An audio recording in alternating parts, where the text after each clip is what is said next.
नमस्कार, फिर पैसा बोलता है में आपका स्वागत है। मैं आनंद श्रीनिवासन। मैं निजी निवेश के बारे में बोलने के लिए आपके सामने उपस्थित हूँ। अनेक लोग तमिल और इंग्लिश में मुझे पूछते हैं कि कैसा कर्ज को ख़त्म किया जाए। कर्ज लेने समय सबको खुशी होती है, तो कोई उसको कर्ज दे रहा है। तो लोग आज मध्यम श्रेणी के लोग loans, personal loan, credit card, gold loan, इन अनेक तरीकों से लोन लेते हैं। ये सब बहुत महंगा लोन होते हैं और थोड़ी देर बाद अपना पूरा तनख्वाह खा लेती है और लोग एक डेट ट्रैप में फंस हो जाते हैं। तो एक कर्ज का जाल हो जाता है और उसमें पकड़ उस कर्ज की जाल में गिरकर बाहर आने के लिए बहुत कठिन परिश्रम करते हैं। तो मैं आज आपको ये बोलने वाला हूँ, तो आपको अपने कर्जों से बाहर कैसे आने का है। तो आपको कर्ज में अनेक टाइप्स होंगे। आपके पास सबसे महंगा डेट हो कर्ज होगा।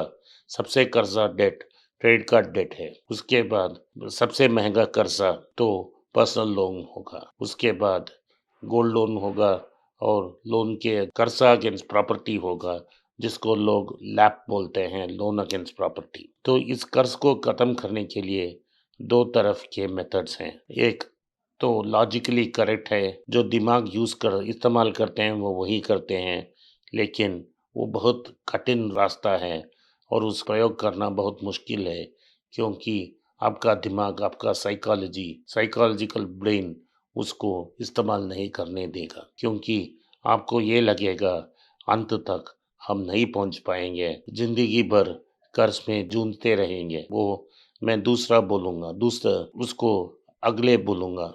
पहला तो मैं आपको स्नोबॉल मेथड का ज्ञान दूँगा। आपके पास अनेक कर्ज हैं, ब्याज अनेक हैं। क्रेडिट कार्ड में 60% लगभग साल का ब्याज मिलता है। पर्सनल लोन में 15,000 का मिलेगा, 15% या 20% में लोन मिलेगा। गोल्ड लोन में 10% आएगा। प्रॉपर्टी लोन में भी 10 या 11% में आएगा। लेकिन प्रॉपर्टी का ये एडवांटेज है, आप ईएमआई पेमेंट कर सकते हो, इसलिए उसे लंबी टाइम के लिए टाल सकते हो। स्नोबॉल मेथड में हम क्या टेक्निक इस्तेमाल करेंगे, वो सबसे छोटे लोन को पहले खत्म करेंगे। अगर आपने 3 महीने का किराया नहीं दिया, वही सबसे आपका छोटा लोन है, तो हम पहले 3 मंथ का किराए का देके किराए को ऑन टाइम लाएंगे। लोग बोलेंगे आप बेवकूफ़ हो, आपको कॉस्टलीएस्ट लोन में पहला ध्यान देना चाहिए। ये बिल्कुल गलत है, क्योंकि जब आपको 3 महीने का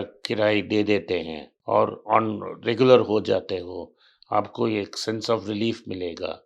आप महसूस करेंगे कि मैं ये छोटा-सा जीत पे हासिल कर लिया और उस जीत से आपको ऊर्जा मिलेगी, एनर्जी मिलेगी और उस ऊर्जा से आप अगले कदम जा सकते हो। आप सोचेंगे, आपके दिमाग आपको बोलेगा, आपने इसको ठीक कर दिया, अगले प्रॉब्लम को भी आप ठीक कर सकते हो। तो आप जो सबसे छोटी लोन है, उसको पहले क्लोज़ करो, उसके बाद दूसरा चोटियाँ हैं, उसको कैसा करो। आहिस्ता-आहिस्ता छोटे से सबसे बड़े लोन तक जाओगे। इसमें ये ब्याज का कंसर्न ही नहीं होगा। ब्याज के बारे में आप सोचेंगे भी नहीं है। ये इम्पोर्टेंट नहीं कितना ब्याज आपको मिल रहा देर पड़ रहा है। आपके पास 1 लाख का लोन होगा, जिसमें आप 36% का इंटरेस्ट दे रहे हो। महीने 3,000 रुपया इंटरेस्ट दे रहे हो। लेकिन आप 20,000 का अपने लैंडलॉर्ड को देने वाले कर्जा को पहले ख़त्म करेंगे, क्योंकि आपको कॉन्फिडेंस आना है। तो आपको सबसे छोटा लोन से लेके सबसे बड़ा लोन तक जाना है। इसका नाम क्यों स्नोबॉल रखा गया?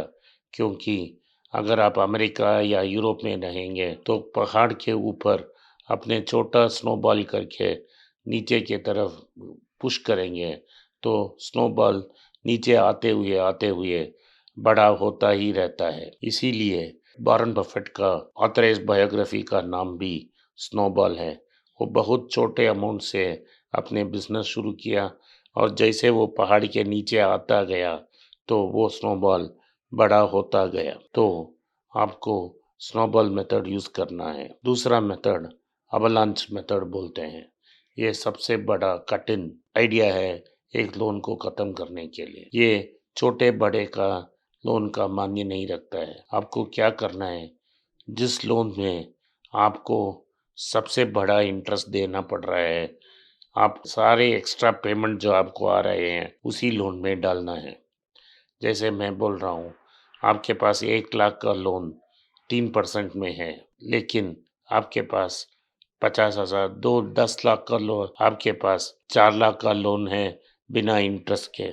तो अवलांच मेथड बोलेगा आपको क्या करना है, जो भी पैसा मिलेगा आपको उसमें 1 लाख लोन को ख़त्म करने के लिए इस्तेमाल करना पड़ेगा।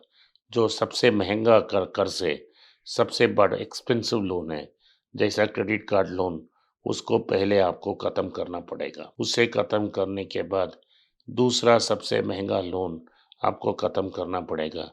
ऐसे ही आते-आते सारा लोन ख़त्म हो जाएगा। लोन कर्ज़ के जाल से या डेट ट्रैप से बाहर आना इतना आसान नहीं है। इसके लिए टाइम लगती है, समय लगती है। अगर आपके पास 1 लाख का तनख्वाह है और ईएमआई और कर्ज़ के लिए आप 85,000 रुपया डाल रहे हैं और सिर्फ़ 15,000 आपके पास बैलेंस रखती है, तो आपको कंप्लीटली लोन से बाहर कर्ज़ से बाहर आने के लिए लगभग 4 या 5 साल रहेंगे।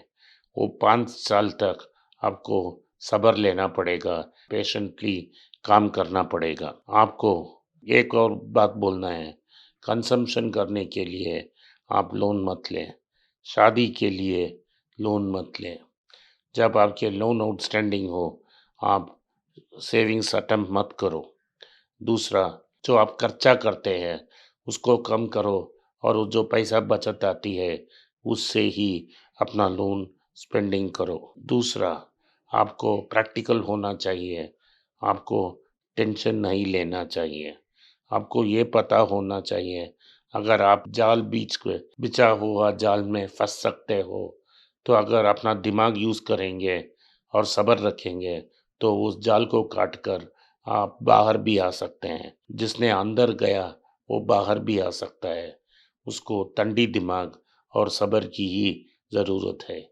धन्यवाद, नमस्कार, जय हिंद। नमस्कार, मेरा नाम आनंद श्रीनिवासन है और मैं एक पर्सनल फाइनेंस कंसल्टेंट हूँ। मैं 2 यूट्यूब चैनल चलाता हूँ पर्सनल फाइनेंस के बारे में। एक मनी पेज तमिल में है। मेरे बहुत से दोस्त बोले कि मैं हिंदी में एक चैनल शुरू करूं, तो मैंने एक पैसा बोलता है नाम का एक हिंदी चैनल शुरू किया है। मैं पर्सनल निवेश के बारे में ही बात करूंगा। आप उसको सब्सक्राइब करें, अपने दोस्तों को शेयर करें। अगर आप हिंदी नहीं जानते हैं तो पैसा करें, जो आपके दोस्त हिंदी जानते हैं उनको सब्सक्राइब करने के लिए आग्रह करें। धन्यवाद, नमस्कार।